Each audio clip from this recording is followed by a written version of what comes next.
Chanjo bardo dane Jansoje Daige Shuje Give the Daige Dola Beje Sange Domajo Sange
나모라다로 다니게 누구나 남이게 나나 누가 나나지도 탐지기도 나게 주는도 그게도 이제 손에 나와다니 보면서 배진한테 뭐 고단데 가자.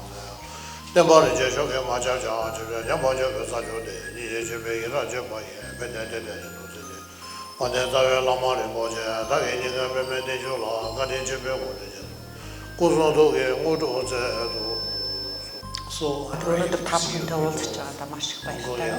Та бүхэн өнөөдөр номын айлдвар сонсох гэж байгаа учраас тийм ээ номыг айлдж байгаа багш миний зүгээс за номыг сонсох гэж байгаа та бүхний зүгээс одоо зөв сэтлийг төрүүлсэн байх ёстой маа. За тэгэхээр зэрэг мэдээж одоо номыг дадуулахын тулд бид бол маш олон үйлийг одоо хийдэг тийм ээ. Маань одоо тарин тоолох за мөргөл үйлдэх гэх мэтлэнгийн одоо олон зүйлийг бид үйлдэж байгаа. Гэхдээ номыг жинхэнэ одоо утгаар дадуулнаа гэдэг бол үнэн зөв номыг ихтэй болох гэдэг нь маш олон. Тэгээд энэ удаа буддын соёлын төвөөс та бүхэнд энэ хүний амьдралын утга учир гэж одоо юу болоо мэдээж хүн болгонд одоо амьдралыг одоо юу гэж үздэг амьдралын үнц нь одоо үнцний тухай тийм ээ өөрийн гэсэн олон өөр бодлоод байгаа ах гэж бодож байна. Тэгэхээр зэрэг миний хувьд болохоор зэрэг одоо хүний амьдралын утга учир юу гэж ойлгодог вэ гэхээр зэрэг үнэхээр бурхан багшийн одоо сургаалыг мэдэж ойлгох нь одоо миний амьдралын утга учир юм аа гэж боддог. Яагаад тэгэхээр зэрэг бурхан багшийн сургаал бол миний хувьд хамгийн одоо үнэн одоо хүний хамгийн зөв зам мөн гэж заадаг гэдэгт итгэдэг юм аа. Үнэхээр бурхан багш баяр өөрөө одоо айлцсан байдаг тийм ээ. Ерөөсөө одоо бурханы шашинтан байна гэдэг бол бурхан багшийн сургаалыг одоо судлана гэдэг бол тийм ээ. Одоо өөрт байгаа нисванаас бүхнийг одоо номготгож дараад за буйны чуулган бүгдийг одоо хураагаад тэгээд өөрийнхөө одоо сэтгэлийг номготгож чадахыг л одоо бурханы сургаал гинэ гэж одоо бурхан багшийн сургаал гинэ гэж өөрөө айлцсан байдаг.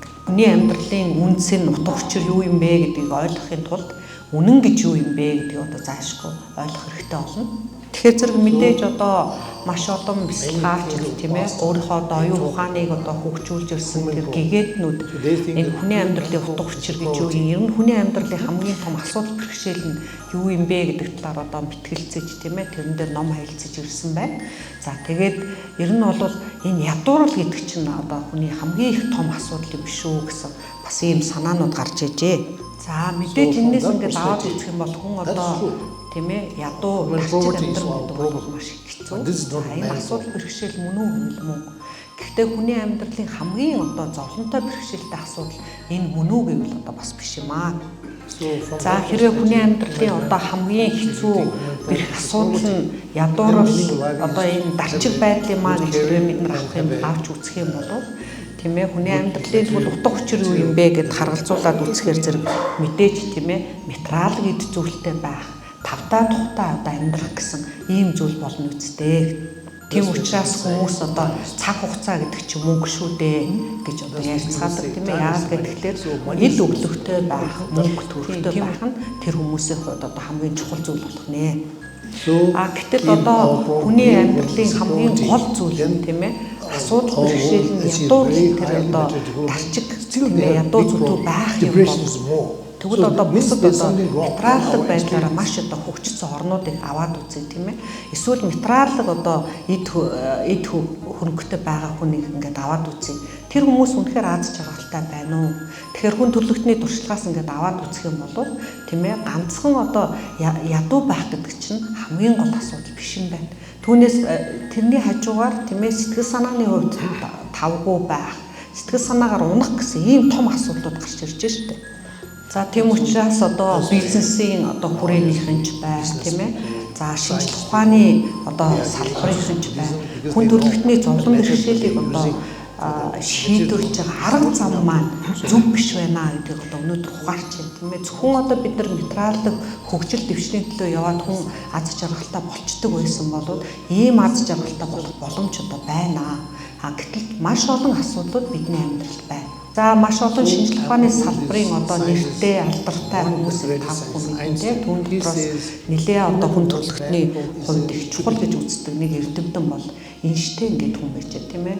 За Эйнштейн гэдэг эрдэмтэн юу гэж хэлсэн бэ гэхээр хүний амьдралын хамгийн одоо зовлонтой зүйл бол ер нь тэнэг байх юм шүү дээ. Мухаг байх.